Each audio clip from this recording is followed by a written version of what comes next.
Before I begin, I would like to pay my respects to my teacher, the Most Venerable John May Park,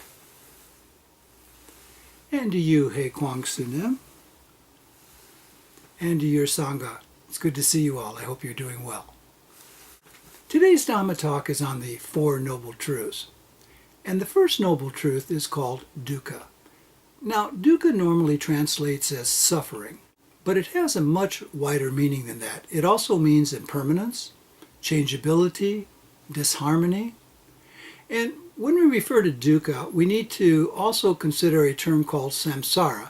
Samsara refers to the cycle of rebirth, death, this continuous cycle that the Buddha wanted to escape when he originally started out on his quest, so to speak, for enlightenment. He thought there's got to be a way to escape that endless cycle of samsara and not have to have an existence that involves dukkha each time you come back around, so to speak. Now, that's not to imply that every moment in one's life is suffering. Of course, that's not the case. But I like to use the analogy of an ox cart with a wheel out of joint. And even on the smoothest road, or even when life is going quite well, there's still this slight disharmony, this slight feeling that things just aren't completely right and really probably never can be, quote, completely right. I mean, how many times we lived our life thinking, oh, once I get the house paid for, things will be great, or once I get a house, things will be great. Once I get that new car, things will be wonderful, or that new job. And we always find that after a while, those things really didn't find us lasting happiness, that those things were in fact impermanent and subject to change and subject to disharmony. So that's what he's talking about in terms of dukkha. And of course, in dukkha, we're also talking about old age, sickness, and death. Not only our own experience of those things, but also the experience of dealing with the fact that our loved ones are going to age and get sick and eventually die. So that's the first noble truth, is that life is in fact dukkha. Now, a lot of people find that position somewhat pessimistic. And the Buddha's not trying to be pessimistic here, he's trying to be realistic. The Buddha constantly is telling us, see things as they really are. And that's what he's talking about with the first noble truth. Let's look at reality, know what it is, so that we can do something about it. But sticking our head in the sand and saying, oh, I don't want to even think about these things or talk about these things, really isn't going to help one in terms of dealing with reality. So that's the idea behind this. See things as they really are so that you can learn to effectively deal with them. So the first noble truth is called dukkha. The second noble truth is that the cause of suffering is unwholesome desire. Now, let's talk a minute about desire. A lot of people have this idea that Buddhists shouldn't have, or they shouldn't be involved with any desires whatsoever. And that's just not the case. It's the unwholesome desires that cause our stress and our suffering. Unwholesome desires are, of course, those things which involve us being self-centered, just trying to get what we want, irrespective of others' feelings. Just in any way, shape, or form, we're going to obtain what we think we need. That's an unwholesome type of desire. So we need to be aware of the difference between wholesome desires, which are fine, and unwholesome desires, which cause our suffering and stress. Another aspect of the cause of suffering is what we call attachment. Now, many times in your practice, I think it's very wise if you take a look at a situation where you're feeling somewhat stressed out, so to speak, or you're uncomfortable. Sometimes it's very valuable to take a look at what you're possibly attached to at that moment. An example of that might be being caught in traffic and you're getting uptight and getting uncomfortable. And you suddenly realize that you're attached to getting home, having dinner, seeing someone, watching a movie, and that attachment is causing you a lot of suffering at this point where it's really not necessary. And once you realize that, you start to relax, and you also realize that you're not going to get home any quicker being attached or being upset about that. And so once you realize what you are attached to many times, it's helpful in terms of being able to move along on the path more effectively. Now, of course, you need to be perfectly honest with yourself, and that's one of the things the Buddha talks about. If you happen to look at something and you are attached to it, some people have this habit of saying, oh, I'm not attached to that. Well, maybe you are. And if you are, you need to take a look at that, because you'll be quite vulnerable when that situation arises if you're not aware that you are in fact attached. So be aware of that until you become unattached. Don't deny things in yourself and being unrealistic with yourself or untruthful with yourself. So that's a good example where you need to be very, very astute as to what's going on with you. Now, the second aspect of this is called craving. Now, I'm not talking about a donut at 3 in the morning here. I'm talking about craving for all kinds of things, material things, for love, for attention, for respect, a number of things. I could go on with this for a long, long time. And craving is a way in which we cause ourselves a lot of discomfort, a lot of suffering, and a lot of stress. Another aspect of the second noble truth would be addiction. There are many different types of addictions, not only drug addiction. For example, there are addictions to texting. People are addicted to computer games. You name it, actually, probably. We could become addicted to it after a while. So, again, don't just think of addictions as necessarily a drug addiction.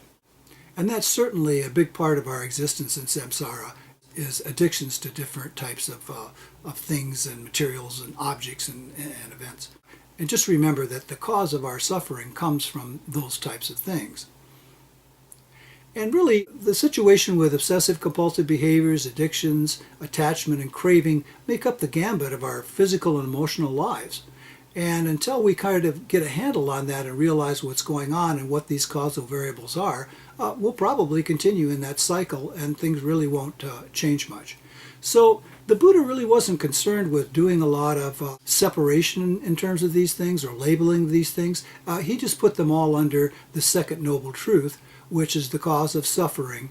And of course under that would be attachment, craving, addiction, clinging, and obsessive compulsive behaviors, just to name a few.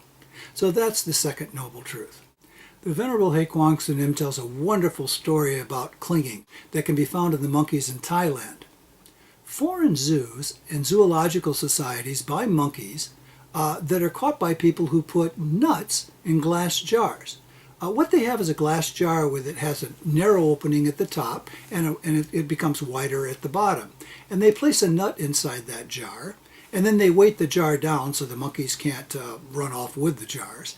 And when the monkeys come along, they'll stick their hand inside the jar to get the nut, and when they get a hold of it, they'll try to pull their hand out. But because of the narrow opening at the top, they're unable to extract their hand, and they're caught.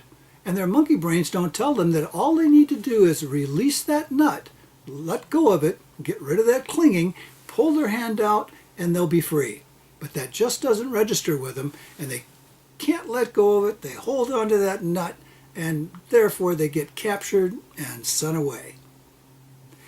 And when I think about being captured and sent away, I think about sometimes when we're involved with conditioned mind. Sometimes we're just captured and sent away, just like the monkeys in Thailand. So that's the second noble truth, and that's a good example of clinging. Now the third noble truth is that there's a sensation to suffering, and it's called nirvana, or it's called enlightenment. And this always reminds me of my Aunt Millie. My Aunt Millie always used to say, you have to take the bitter with the sweet. Now, Aunt Millie had the idea of dukkha down in terms of bitter and sweet. What she didn't understand was you don't really have to take it. The Buddha came along and said, it can all be sweet. I mean, how would you know unless someone told you? The Buddha says it can all be sweet. In fact, it can be better than sweet. Enlightenment makes sweetness look like child's play. So the third noble truth is that enlightenment is possible. I'm not enlightened, so I would have great difficulty trying to explain to you what that is. But the Buddha also had difficulty trying to explain what enlightenment was to him in terms that it's really beyond words. He had a number of adjectives to try to describe it, but the best way to probably explain it would be it's a transcendence of our imposed limitations. Now notice the word imposed there. We impose those limitations. Once you realize that that you and I are imposing those limitations on ourselves, that gives us an opportunity to find a way out, so to speak. Those are self-imposed limitations. So enlightenment transcends those particular limitations. It's basically a disregarding of the ego, of just letting go, of just letting go. The fourth noble truth is that there's a way to an end of suffering, and that's called the Noble Eightfold Path. Now, we'll be covering that in the next Dhamma talk in detail, but today I would just like to introduce it to you. The first part of the Noble Eightfold Path is called right view. Now, when we use the term right here, what we're referring to is right in the sense that it's in accordance with the Buddha's teaching. In other words, it's in accordance with let's say, the methodology. So don't be confused what we mean here in terms of right. So right view is the first one. Right intention is the second. Then right speech, right action, right livelihood, and then right effort, right mindfulness, and right concentration. Now, you remember in our first Dhamma talk, I said as we peel away the layers of the Four Noble Truths, we're going to discover more core teachings of the Buddha, and meditation is a very good example here. So the key aspects to meditation out of the Eightfold Path are right effort, right mindfulness, and right concentration. What we need to understand is the Four Noble Truths are not commandments that we need to adhere to. No, actually, the Four Noble Truths are a call to action. The first noble truth of suffering is to be comprehended. And that's what I talked about earlier when I was discussing dukkha. We can't have our head in the sand. We need to see things as they really are. We need to comprehend reality so that we can effectively deal with what's going on. The second noble truth is that the origins of suffering need to be abandoned. And that really constitutes a great part of the path, is abandonment of craving, attachment, addiction, grasping, and that type of thing, unwholesome desires. That's the second noble truth, and those things we want to abandon. Now, the third noble truth is that the sensation of suffering, or nirvana, or enlightenment, is to be realized. And the fourth noble truth is the path to the cessation of suffering is to be developed. So notice here that the second noble truth and the fourth noble truth really make up the path and what we need to accomplish as we follow that path. So remember, everything that the Buddha taught can be found within the Four Noble Truths. While you're doing your practice, allow the teachings to kind of permeate your practice, so to speak. Start to see some of these relationships that we've been talking about today with addiction, craving, the Four Noble Truths.